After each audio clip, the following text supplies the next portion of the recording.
में से देख रहा है वो ऐसा, और दोनों आँख से सेपरेट देख रहा है, तो ये हो गया मोनो ऑक्यूलर विजन, यानी वो एक आँख से देख पा रहा है, मोनो ऑक्यूलर विजन। यदि उसका कोई सामान जमीन पे गिर जाता है इस स्थिति में, तो उसको ढूंढने में वक्त लगता है। वो अपने दोनों मोनो ऑक्यूलर विजन से इस तरह से देखेगा, उसको सिंगल जगह देखने के लिए दिक्कत आएगी, तो वो आंखें घुमा के इस तरह सर्च करेगा। ये शुरुआत होती है, घर में कोई सामान है, गिर गया उसके आंख से, तो वो उठा नहीं पाता, देखना तो भाई क्या कहाँ है सामान, ऐसा बोलेगा। या व्यक्ति का जब ट्यूबुलर विजन हो जाता है, दो ही तरफ से उसको इस तरह पाइप में से दिखाई पड़ता है। अब जब वो सामने चलता है, दूर तो दिख रहा है उसको, लेकिन ऊपर नहीं दिखता, नीचे नहीं दिख रहा, आते जाते वो सामान से टकरा जाता है, फिर उसको नीचे देखना पड़ता है, और लोग ताना मारते हैं दिखता नहीं है क्या। वो प्रॉब्लम वो वही समझता है दिखता है कि नहीं दिखता, लेकिन वो उसकी मजबूरी विवशता है कि उसके पर्दे ने काम करना बंद कर दिया चारों तरफ से, और वो सिर्फ जब ऊपर नीचे साइड में सब दूर से दिखना कम हो जाता है, एक पाइप में से, बड़े पाइप में से वो दिख रहा होता है, इसके कारण उसको नीचे का सामान दिखाई नहीं पड़ता, और वो साइड से निकलने में भी सामानों से टकरा जाया करता है, दो सामान के बीच से निकलने में भी टकरा जाता है, क्योंकि वो सामने देखता रहता है। यदि उसको बचना है तो उसको फिर माथा इस तरह से करना होता है, यहाँ देखते हुए, इधर देखते हुए, फिर वो उसमें से बच के चल पाएगा। और अक्सर ये होता नहीं है कि व्यक्ति नीचे और साइड में देखता हुआ चले, ये परेशानी और बढ़ती है। ये 4 इंच का गोला अब घटते घटते इलाज नहीं है, दुनिया में कई जगह दिखाया, लेकिन कहा गया इलाज नहीं है। हमारा बच्चा टकरा जाता है, हमारा बच्चा चल नहीं पाता, हमारा बच्चा ड्राइव नहीं कर पाता, क्यों? क्योंकि उसका पेरिफेरल विजन कम हो रहा है। सीढ़ी चलते चढ़ते भी, चढ़ते उतरते भी उसके पैर लड़खड़ा जाते हैं, और वो कई बार गिरने की कगार पे आ जाता है।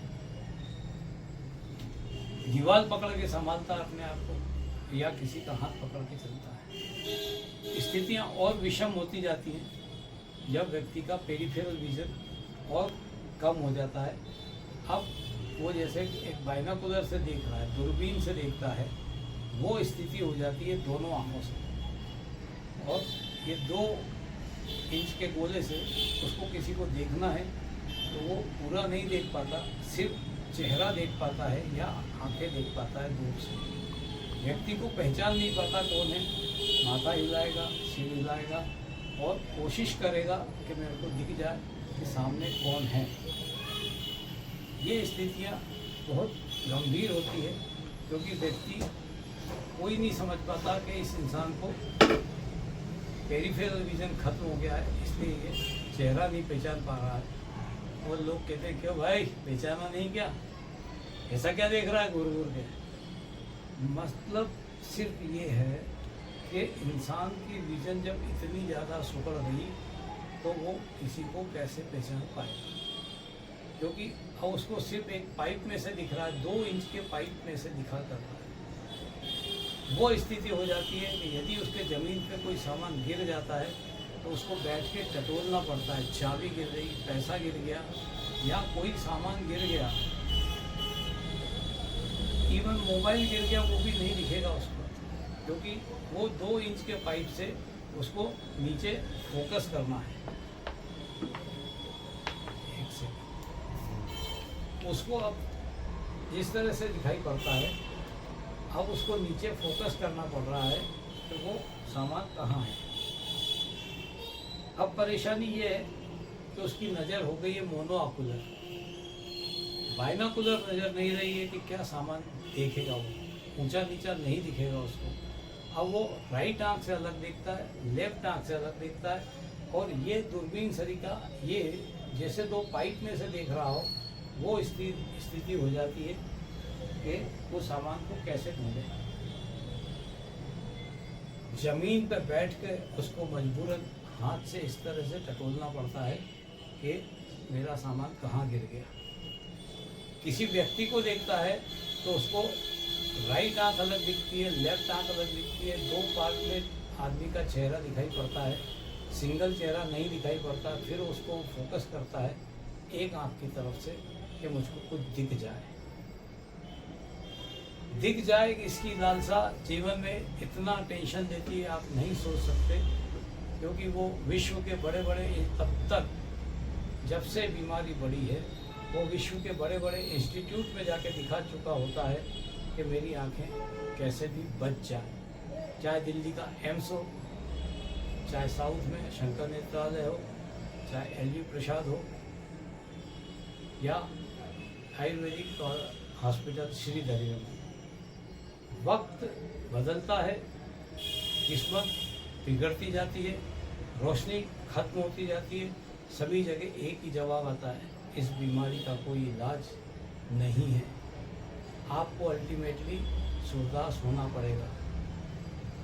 और रियल में वो सूरदास हो जाता है, होने लगता है, होते ही जाता है जब उसका ट्यूबुलर विजन हो जाता है।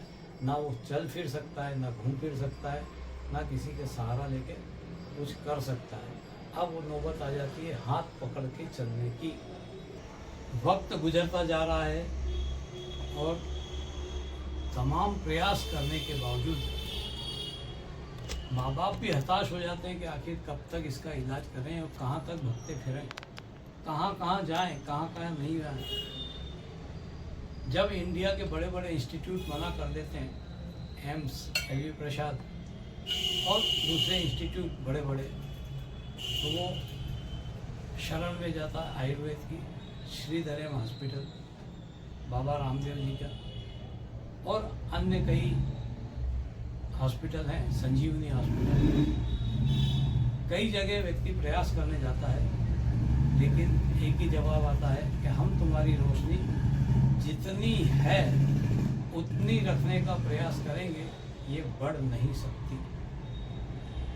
लास्ट बात आती है, ये रोशनी बढ़ नहीं सकती।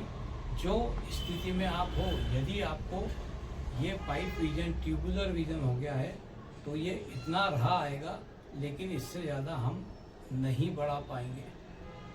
ये लास्ट स्टेज होती है ट्यूबुलर विजन की। एक छोटे से पाइप से, 1 इंच के पाइप से व्यक्ति को दिखाई पड़ता है, तो वो किसी व्यक्ति को ठीक से आइडेंटिफाई नहीं कर सकता कि उसके सामने कौन खड़ा है, क्या पहना हुआ है, क्या उसके हाथ में है, वो उसको नहीं देख सकता, पहचान नहीं सकता, चाहे वो उसका कितना भी खास रिश्तेदार हो।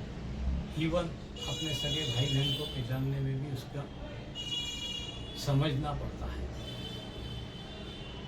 ये लास्ट स्टेज होती है ट्यूबुलर विजन, और उसके बाद जीवन में छा जाता है अंधेरा। व्यक्ति को कुछ भी दिखाई नहीं पड़ता, हर चीज़ काली हो जाती है, और इंसान हाथ पकड़ने से लेकर, लेटरिन बाथरूम से लेकर कहीं भी आने जाने के लिए मोहताज हो जाता है, और हर चीज़ में वो डरता है, कहीं मैं इससे नहीं टकरा जाऊँ, कहीं उससे ना टकरा जाऊँ, कहीं गिर ना पड़ूँ, मेरे को कुछ दिखाई नहीं पड़ रहा। जीवन का चिर यौवन जिसने देखा, पूरी लाइट देखी, पूरी जिंदगी दौड़ता घूमता रहा, उस व्यक्ति का सडन, ऑल ऑफ सडन ये जो रोशनी खत्म होती है, उस इंसान को लगता है मेरे जीने का क्या फ़ायदा है। मैं परिवार पे बोझ बन गया हूँ, मैं दोस्तों पे बोझ बन गया हूँ, मैं किसी से मिलजुल नहीं सकता, मैं अपना काम नहीं कर सकता, मेरा जीवन बेकार है, हताश हो जाता है। कई मरीज मेरे पास आए हैं जिन्होंने कहा कि मेरी बहन ने सुसाइड कर लिया, मेरे भाई ने सुसाइड कर लिया, क्योंकि इस बीमारी का इलाज नहीं है। नेक्स्ट वीडियो में मैं बताऊंगा कि आखिर हम क्या कर रहे हैं और इस बीमारी का क्या इलाज है, कैसे होता है। नमस्कार।